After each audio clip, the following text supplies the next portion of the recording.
莫斯科红场大戏拉开了一场世纪大战的帷幕，戏台很可能马上就会转场，不是红场，而是台海。这场大战的主角也不是普京和泽连斯基，而是中共与美国。你好，这里是希望世界要闻透视，我是王潇。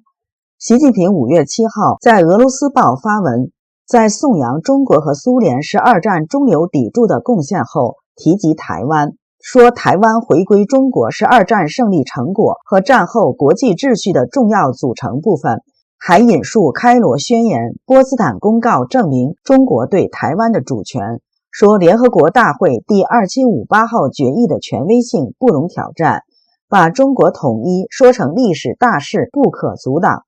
文章更不忘适时给普京擦鞋，夸奖俄方恪守一个中国原则，反对台独，希望中俄双方要共同抵制任何干扰破坏中俄友谊和互信的图谋。文章说出2个重点，一个是要拿下台湾，另一个是在拿下台湾的过程中要俄罗斯站在中共一边。这招真是暗藏手段，表面上是给普京站台共襄盛典，最终想反客为主，要普京为自己站台，真是一点都不吃亏。文章口口声声说要坚持正确二战史观，但檄文满是历史常识错误，其所引述的开罗宣言和波茨坦公告都是中共建政之前的历史文件，和中华人民共和国没有1毛钱关系。至于联合国大会第2758号决议，美国众议院今年5月5号通过法案，指出这份决议不涉及台湾主权问题。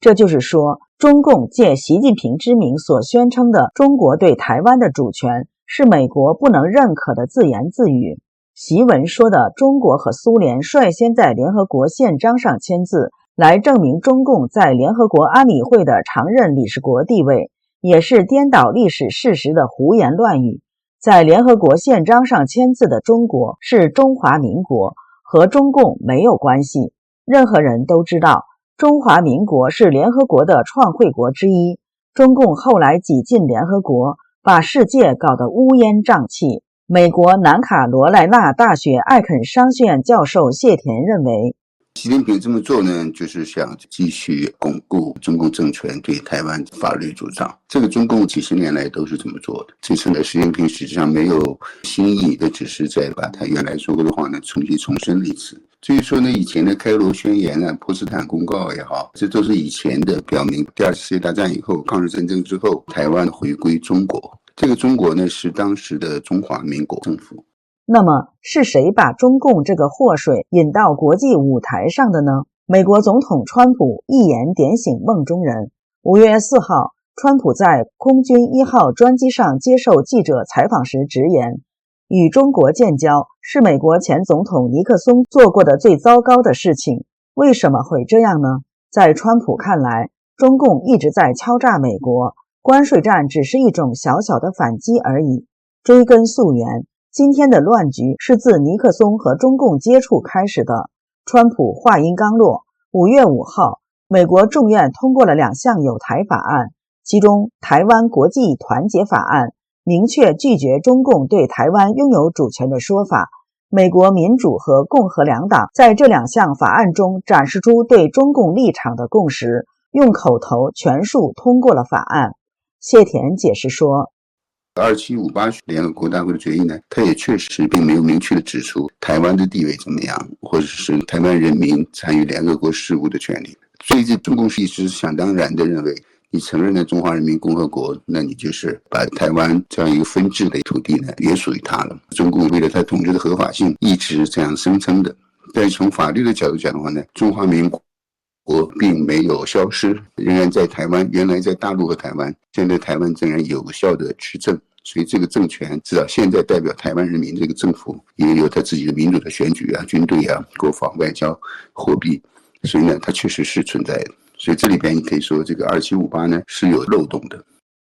中共一直曲解联大2758号决议，把这当成台湾是中国一部分的依据。美国众院则以这2项法案回击了中共，这表明美国将和台湾站在一起，和台湾人民站在一起，中华民国总统府5月6号在 X 上发文，感谢美国众议院通过2项友台法案。台湾一直谴责中共恶意滥用扭曲2758决议内容，越来越多的国家也站起来驳斥中共对联大2758决议的曲解。去年7月，对华政策跨国议会联盟 APEC 在台湾举行年会，一致通过决议案，反对中共不当曲解2758决议。随后，澳大利亚、荷兰、比利时、英国、加拿大等国的国会陆续通过相关动议，拒绝中共利用2758决议说事儿。习近平利用去俄罗斯的机会，在俄国国家媒体上发文，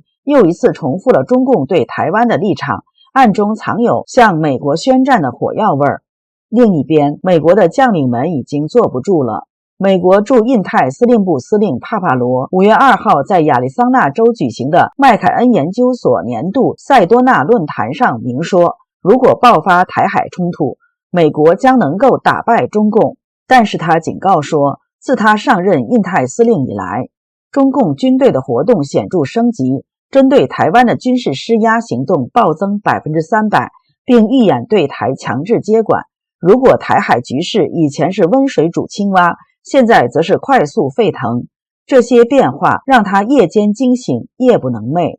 帕帕罗透露，他的前任阿奎利诺告诉他，他可能会成为与中共因台湾问题开战的美军指挥官，形势大有剑拔弩张、一触即发的危急。美国时评人兰树认为，中共在今年年内对台湾动武的可能性不大啊。一方面是中共正在紧锣密鼓的要召开四中全会，中共党内各个派系正在四中全会的权力布局上争取更多的利益。另外呢，中共现在主要的针对国内的经济问题可以说焦头烂额，同时呢，在国际上它处于空前的孤立的状态。所以在这种情况之下，中共在今年之内发动对台的武力统一，这种军事行动基本上可能性不太大，但是时间也并不是太多。明年后年，只要中国国内的经济状况不改善的话，中共很可能会面临着大规模的内部的社会动荡。在那个时候，中共很有可能为了转移社会矛盾，把矛头指向台湾。谢田也认为，不能排除美中开战的可能。中共在政权统治和经济社会出现重大危机的时候，非常有可能利用台湾海峡的危机来转移注意力，这个危险性不能小觑，不能忽视。你认为习近平的陈词滥调能在普京那儿激起波澜吗？台海会是美中最后热战的燃爆点吗？请把你的想法告诉我们。这里是希望世界要闻透视，感谢你的陪伴与思考，请订阅、分享并打开小铃铛，一起在动荡中坚守真相，在黑暗中点燃希望。